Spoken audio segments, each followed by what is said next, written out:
So, hello guys, I am Kanya Gupta and we are going to learn that is English is very important in our interview or not. तो पहली बात है मेरा earbud है अगर क्योंकि मेरे पास माइक नहीं है, this is my first video and I think अगर मैं इसमें बोल रही हूँ तो जो मेरी वॉइस है वो काफ़ी अच्छे से और क्लियरली आप तक पहुँच पाएगी. So if you want to try this, then go on. Back to our topic कि जो आपकी इंग्लिश है वो उतनी ही इम्पॉर्टेंट है जितने आपके एकेडमिक्स के मार्क्स होते हैं, passing marks. It's like this कि अगर आपको इंग्लिश आती है तो अच्छी बात है, आप इंग्लिश में ही कन्वर्जेशन कीजिए अपनी. बट ये ध्यान रखना अगर सामने वाला जो इंटरव्यूअर है वो बायलैंग्वेज हो रहा है तो आप भी बायलैंग्वेज हो सकते हैं. आप सामने वाले का माइंड थोड़ा रीड करने की कोशिश कीजिए कि अगर वो माइंड सही पॉजिटिव एटीट्यूड में है तो आप बायलैंग्वेज होइए. अदरवाइज़ वो सिर्फ स्ट्रिक्टली इंग्लिश में बात कर रहे हैं तो आप इंग्लिश में ही बात करना प्रेफर करिए.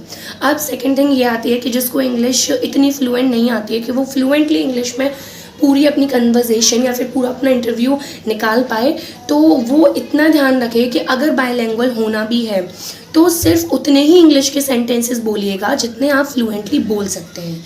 यानी कि उतनी ही वोकेबलरी यूज़ कीजिएगा जितनी आपको अच्छे से उनके मतलब पता है और उनके सेंटेंस को बनाने में आपका माइंड ज़रा सा भी देरी नहीं लेगा.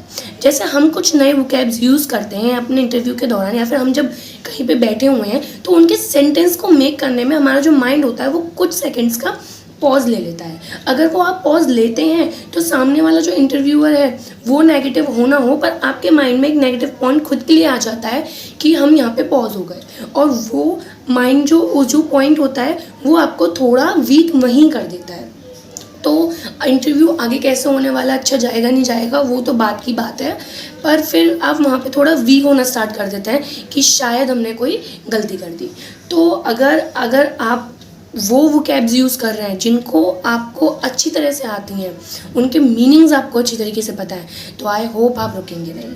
और दूसरी बात ये है, English doesn't matter, Hindi doesn't matter. Matter करता है कि आपके अंदर स्किल्स कितनी है, आपके अंदर इंटेलिजेंस कितना है, आप कितने कैलिबर रखते हैं उस पोजीशन के लिए. और most important in the last thing but not the least कि आप जब भी जिस भी पोजीशन के लिए जा रहे हैं उससे रिगार्डिंग इम्पॉर्टेंट वोकैब्स को ज़रूर पढ़ के जाएँ, उनका मतलब याद करके जाएँ या फिर समझ कर जाएँ. Just like if you are going for the HR position you must know the meaning of selection, recruitment, hiring, termination and salary and all whatever it is. तो आप बस अपने आप पर फोकस कीजिए, अपनी पर्सनैलिटी अच्छी होनी चाहिए, वही ड्रेसिंग लेकर जाएं जिसमें आप कंफर्टेबल हो. ड्रेसिंग की मैं अगली एक वीडियो बना दूँगी. So thank you so much, keep learning and moving on.